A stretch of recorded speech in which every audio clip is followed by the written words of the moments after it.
surprised because it's really runnable.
Good morning and welcome to the 2023 Run Rabbit Run 100 miler. I'm Jamil Curry here from Mountain Outpost, and we're here live from Olympian Hall.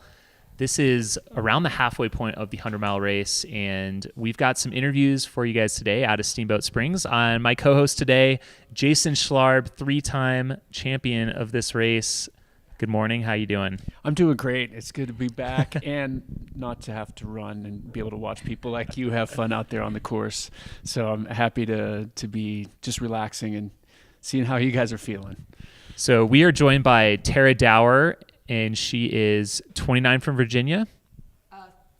30. 30 now? Yeah, 30 and, September 5th. Okay, perfect. And happy birthday. And we have Drew Antonisse, and you are 28 from Telluride now, but originally from East Coast. Yep. 28, living in Telluride right now, but born and raised in Marietta, Georgia. So awesome. Yeah. Well, it's great to have both of you. I think you guys just officially met. You were Instagram friends before this, sounds like. Yeah.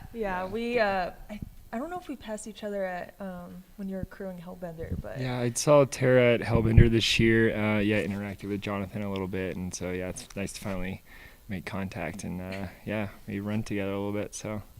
Nice. Well, I want to start with you, Tara. You were here last year. You placed second, and you've kind of had a pretty awesome rise into the sport. Maybe tell us a little bit about how you got into the sport for those of the people out there that don't know you super well. Yeah, so I'm a thru hiker of the Appalachian Trail, and then after that, I wanted to do the Mountains to Sea Trail, but then COVID happened, so I wanted to do it in a responsible way. So I did a supported FKT. After that, I was like, I want to do the next challenge, and that was a 100-mile race. And then I really, really enjoyed the 100-mile distance. I was just like, I'm going to do a bunch of these. And that's what I've been doing. Yeah. Was Run Rabbit Run your first 100-mile? No, I think it was my 5th. Okay.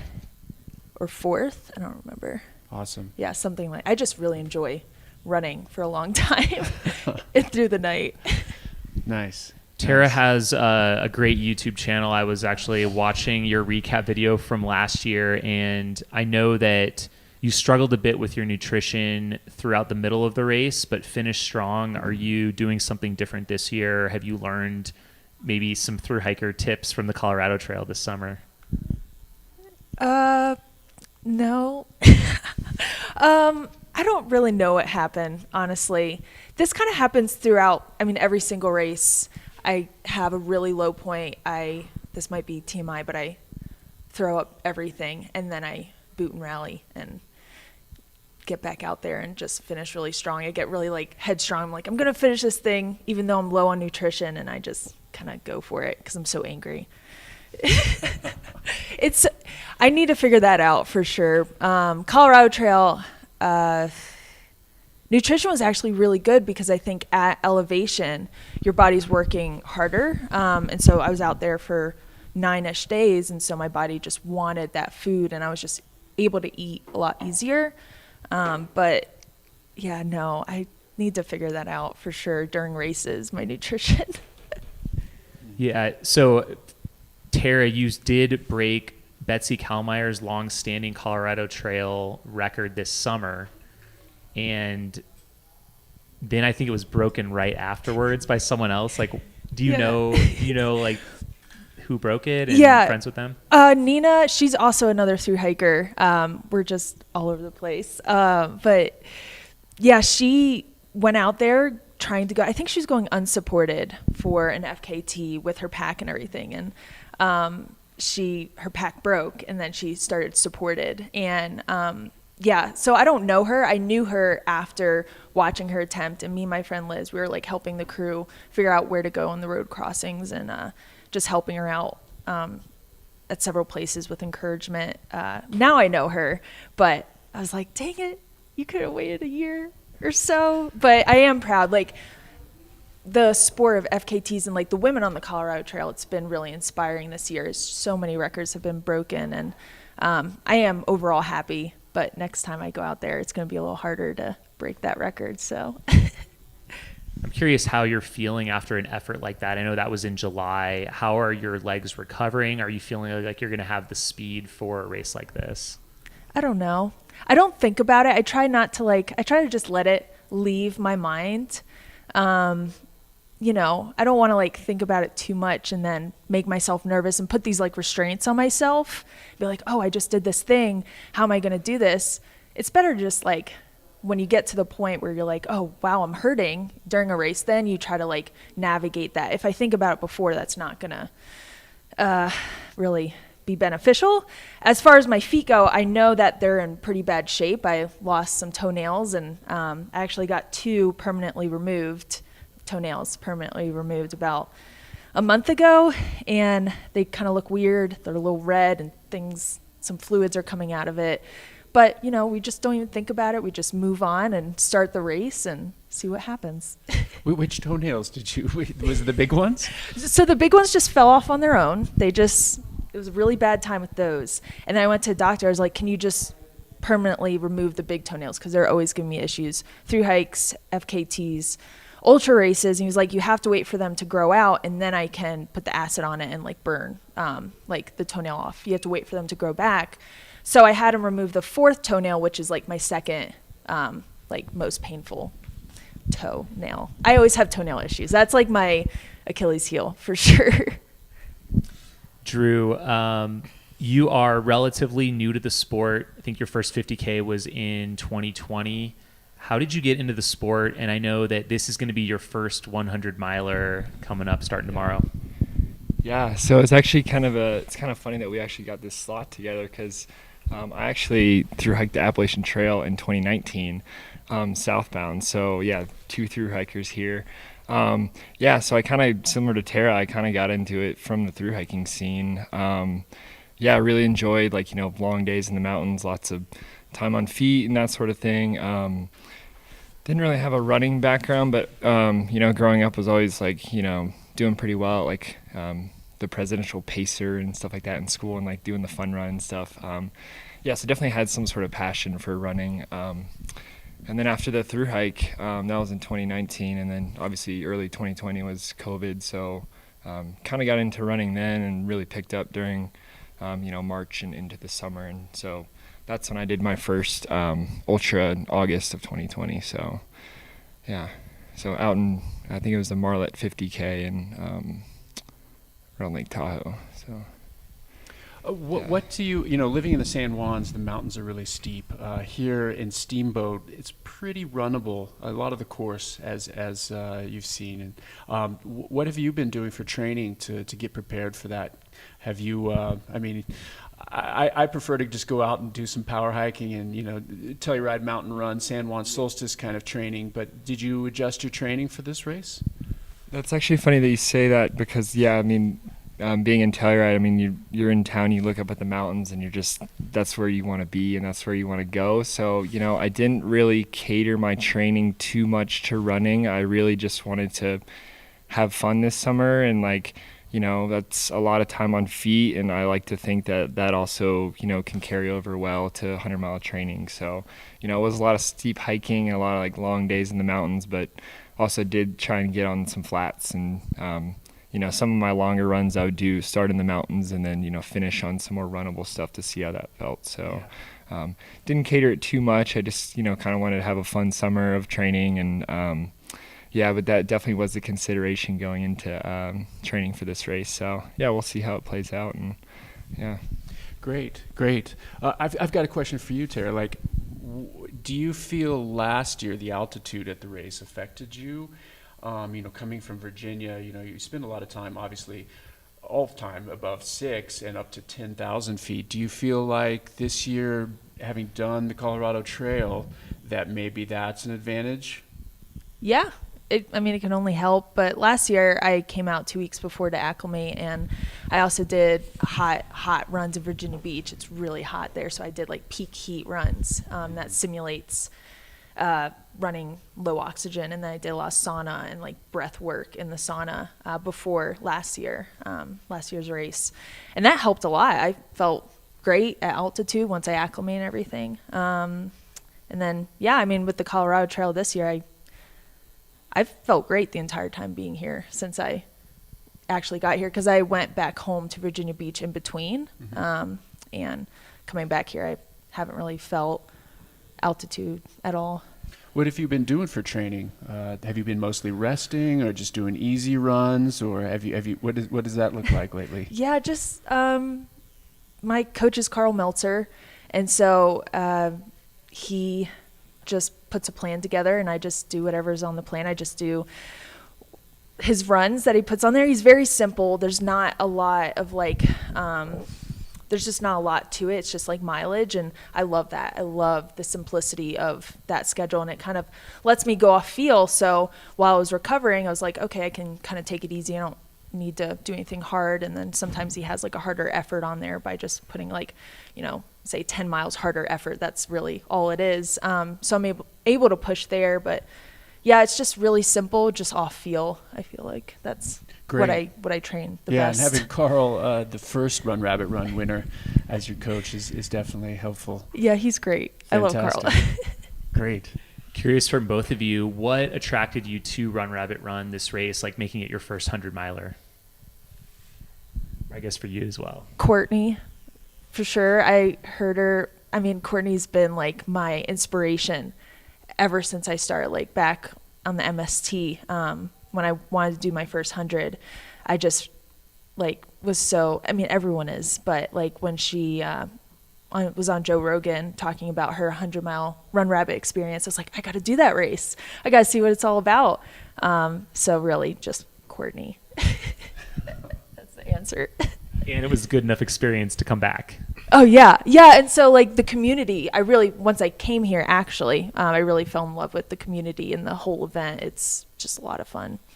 How about that check? That's a nice bonus too. Yeah, right? I got a treadmill. I got the Nordic Track treadmill that goes up to the 40%, so I can train like I would here without the altitude. But it's like I can get those runs in. We have a mountain.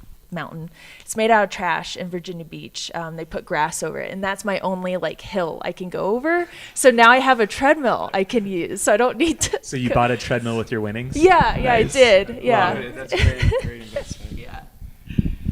Yeah. Yeah, what attracted me to Run Rabbit Run? A few things, I think. This will definitely be my most competitive race. So first 100-miler, most competitive, field. So I was definitely drawn to that sort of atmosphere just to see how I stack up.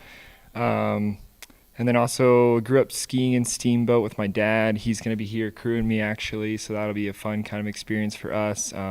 Semi-local, so Telluride's only about 5.5 hours away. So another Colorado 100-miler, so I thought that's pretty attractive. And then Hard Rock qualifier, and then of course some prize money. You run for some money, that's pretty fun. So just to spice it up a little bit. Yeah, so and then this is amazing, the opportunity to do something like this, an interview, and potentially run with so many awesome people. So just super excited to be here, and that's what drew me here. So Tara, how are you feeling about the competition this year? Are there some women that you're excited to run with, or you have your eyes out there for that are in the field this year?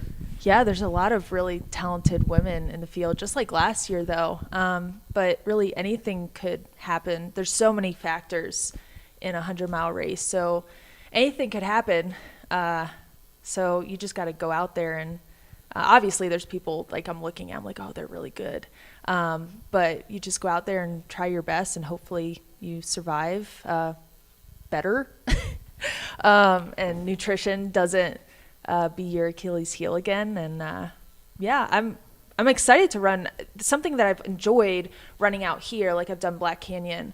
And being from the East Coast, there's not a lot of women you run with during races. We kind of find our races and we're by ourselves with the men at the front. And at these races, I'm able to run with women, and we're able to share our experience. So that's something I really have loved being out here in Colorado, and then at Arizona, is just able to be with women and talk with them about our experience instead of just running with men the entire time.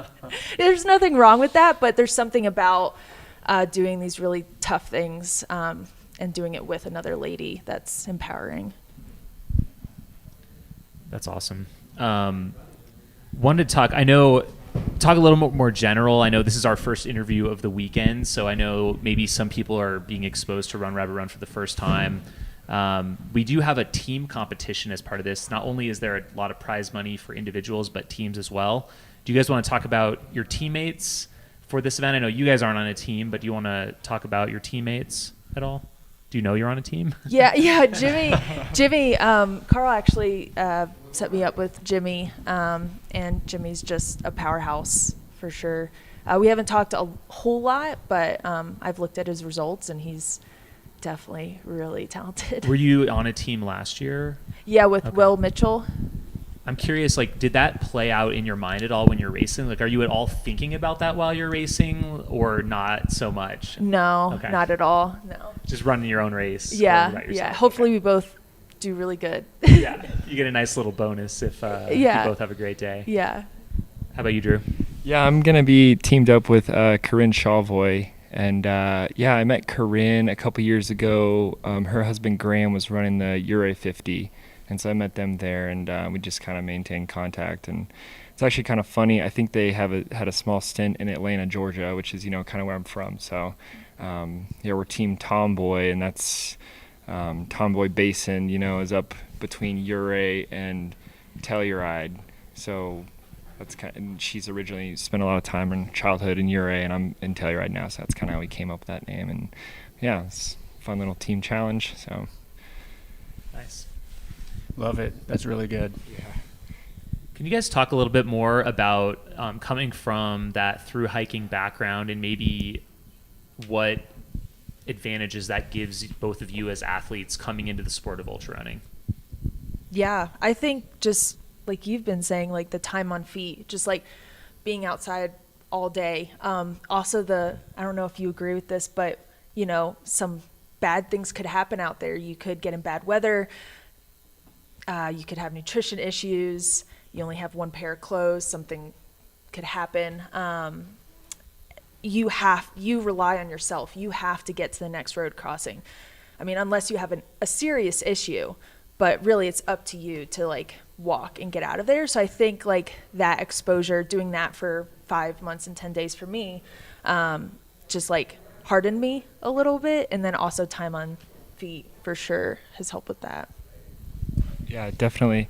I think you probably have a little bit more experience from like an endurance standpoint, but I think it's ultimately just like taking care of yourself, just eating and problem solving on the go and time on feet, making sure you're drinking enough water. I mean, that's when you really break it down, that's a lot of what ultra and trail running is. So that kind of carries over a little bit from the through hiking experience, and I think like your Colorado trail experience is definitely a little bit more applicable because you're 50, 60 miles a day, but when I was through hiking, it was like 25, 30 would be kind of the peak. So there's some good carryover there, but I think mostly it's just taking care of yourself and just listening to your body and like, okay, checking in, like, what do I need? So still long days on feet though, I'm sure, even at 25, 30 absolutely miles absolutely with a pack and everything. Yeah, that's a lot of miles too for the AT. We didn't do that kind of miles on the AT. That's a lot.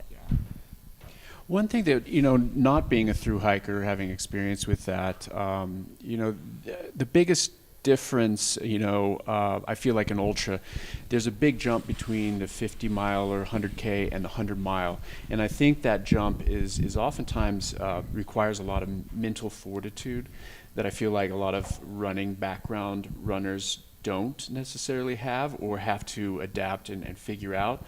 And I feel like through hikers and especially fast ones, we're doing, enormous, long journeys like you guys are. It seems like that ironclad mindset of just, not letting the enormous task at hand get you down. I feel like that's a big advantage. I would guess that's a big advantage. I would like to have that fortitude when I first started, running ultras, that I feel like I didn't have as a classic distance runner, collegiate track and field. Do you agree with that? What do you think about that, both of you guys? Absolutely, yeah. It's just kind of like just accepting, the grit and determination of the current situation. Like, okay, this is where we're at, and it's raining. So we're here. It's raining. Like, that's funny on the AT. That's a lot of questions. Like, you go into town and that's what people ask you. It's like, well, what do you do when it rains? Well, it's raining. Like that's your deal with it, and it'll come and go. So similar to like ultras, yeah, big determination and willpower, as like you said. So That like tenacity to be like, oh, I've got 40 more miles. Oh, that's not a big deal to you, but for like a regular runner, that's something that just like eats at a lot of people and crushes people. Yeah, when I was through hiking, you just kind of did it. Like you said, you just get it done.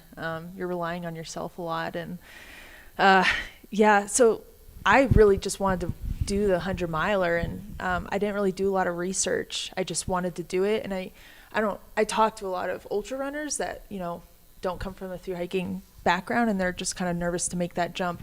And I feel like, I don't know if this is how all through hikers are, but I feel like we're just a little more willing to jump in and see what happens. I mean, what's the worst that could happen? Tara, could you talk a little bit about race strategy on this course specifically, and especially this being your second time? Yeah, strategy is just, the first 30, you don't want to go out too fast. You don't want to like be the first one out. So just like having fun the first 30 and, feeling my body and running when I can is kind of important to keep in the back of my head. And then the last 30, I think it's Dry Lake. I think Dry Lake is the last 30 after Dry Lake. But just like that's a really hard portion because you have a long time without your crew.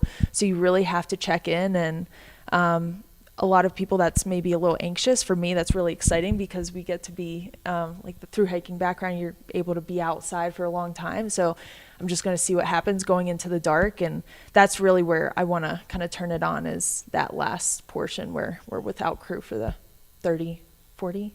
I think it's 30. Yeah. Whatever it is. 30, 40. What's the difference?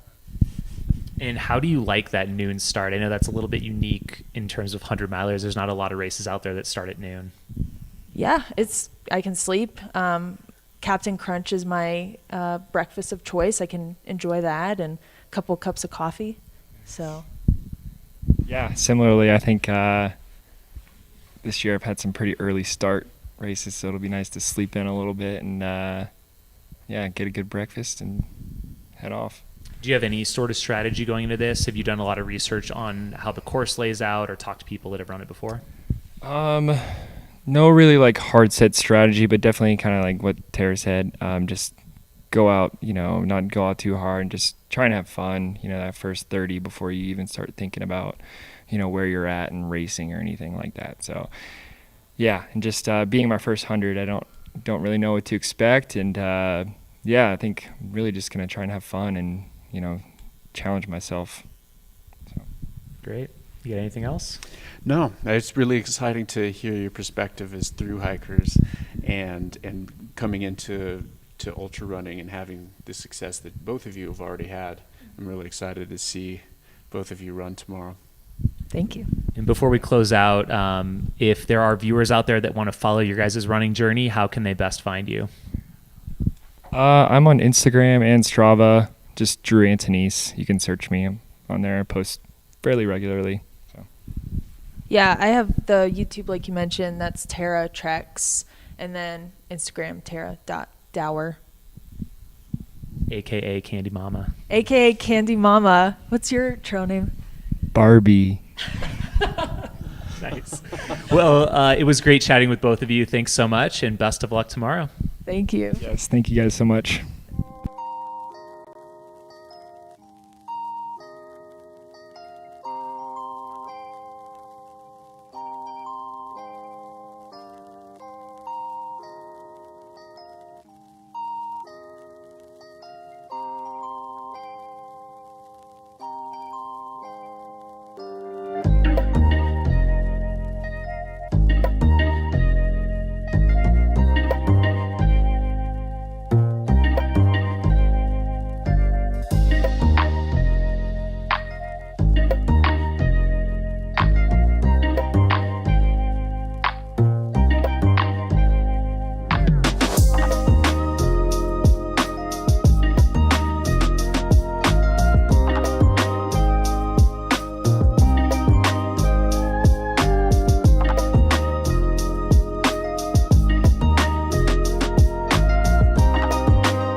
Thanks. Have fun there. Thank you. Like this. Yeah. Yep. We got to touch chairs. Yeah, I felt like if I this being so far back, I'd be out of I know. I almost feel like we need like pillows. Yeah. I don't want to take those pillows because they're like guest pillows, but maybe we do because it is a little bit. I felt like I was hunching over. Yeah. Did we look awkward or we look okay? No. Okay. Well, that was a nice warm up. Yeah, that was good. Having more structure. I'm trying, you know.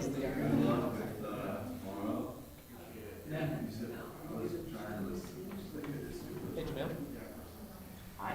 Hello. Somebody says I'm supposed to video runners coming out. Absolutely. Hello. Where are you going to be at? Fish Creek. Fish Creek. Can I get your phone number?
What else, Bryce? Do we need to adjust anything else? Those are the big ones. But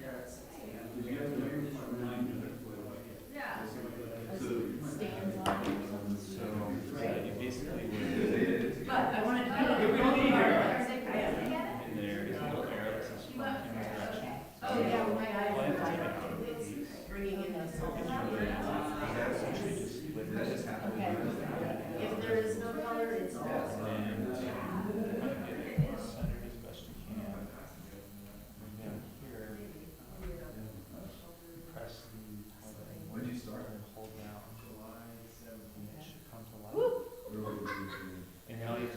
Starts out vertical and you want to switch it to horizontal. Okay. So you want horizontal? Yes. Okay. Yep. And then I don't know if you have like sometimes we have like an orientation lock on your phone. Just make sure you don't. If you don't know what that is, it probably will on that. That's probably not true. That? Right. It needs to be up. I think it has to look like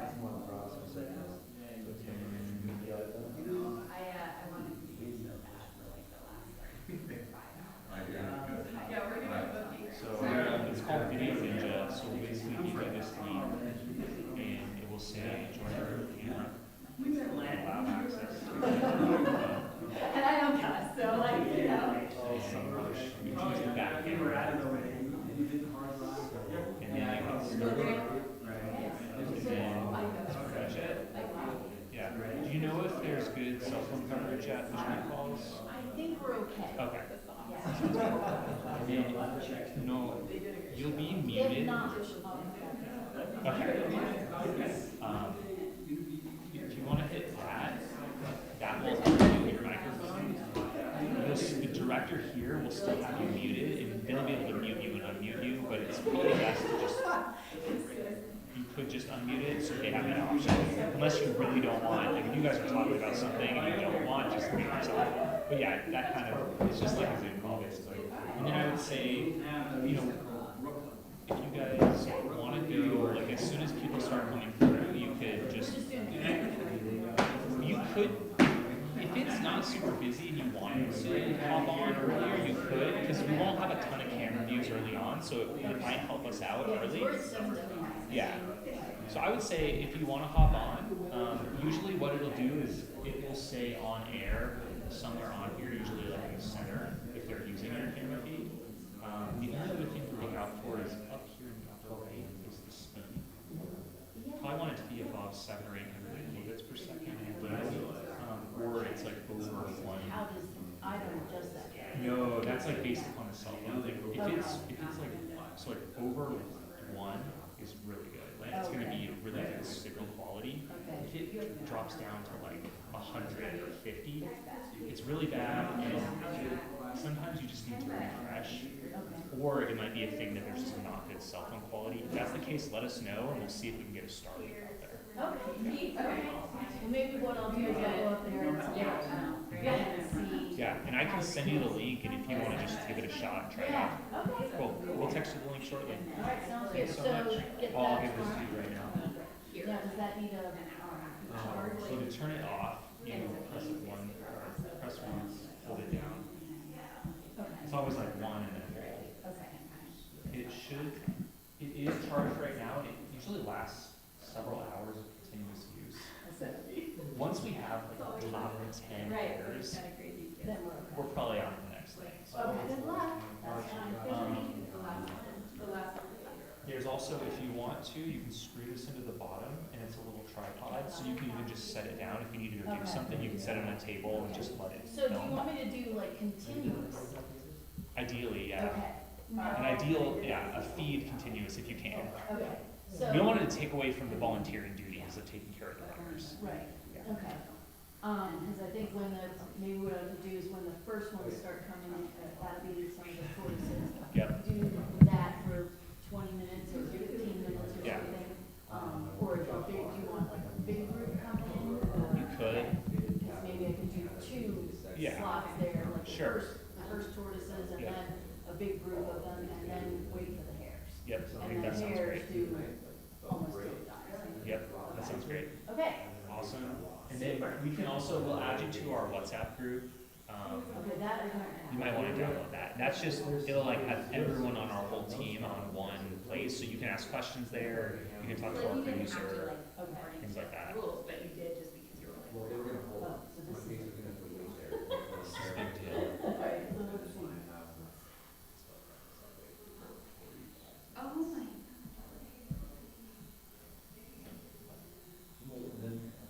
So is it this one? Yes.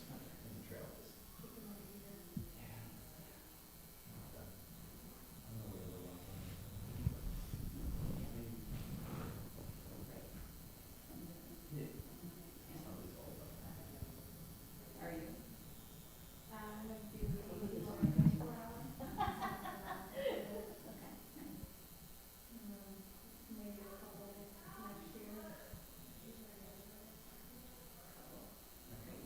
And then one of our producers, Matt, he's not going to be here this weekend, but he's working in Flagstaff remotely. He'll send it to you. Okay. All right, Cool, thank you. all right, thank you. All right, let's do it. Corinne, do we need to know anything before we get started? I mean, I know a lot about you, but if you want to, cool, we'll just get into it then. Good, yeah. Hey, Corinne, I saw you at Hard Rock, but, All right. yeah, I saw you. It's your first time running this one? Yes. Yeah. Yeah? Jamil, you want to comment on that? Copy? Yeah, that sounds great. No copy? No thanks. Appreciated that. I've already had my cup, Okay. so I'm gonna try to sleep at some point. Are you, where is the coffee? It's like a half-mile away across the river. Okay, you're gonna go get coffee? Do you want, Can I get a do you chai want the latte? truck? Sure. There you go. What do you want? Can I get some chai latte? Sure. That would be really What size? large, would be great. Actually, maybe give me a soy latte, like a large soy latte, that'd be great. Get a little calories in. Thank you. You over here? Yeah, make yourself comfortable. Jason, you can grab a pillow if you want. This is a nice You can setup. grab one of them. This is like my personal office set. I Like, kind of recognize the it's like from chairs. my personal office. It's pretty funny. Would you like a pillow? Oh, like your home? Do you need office? one of these? Or are you good? I don't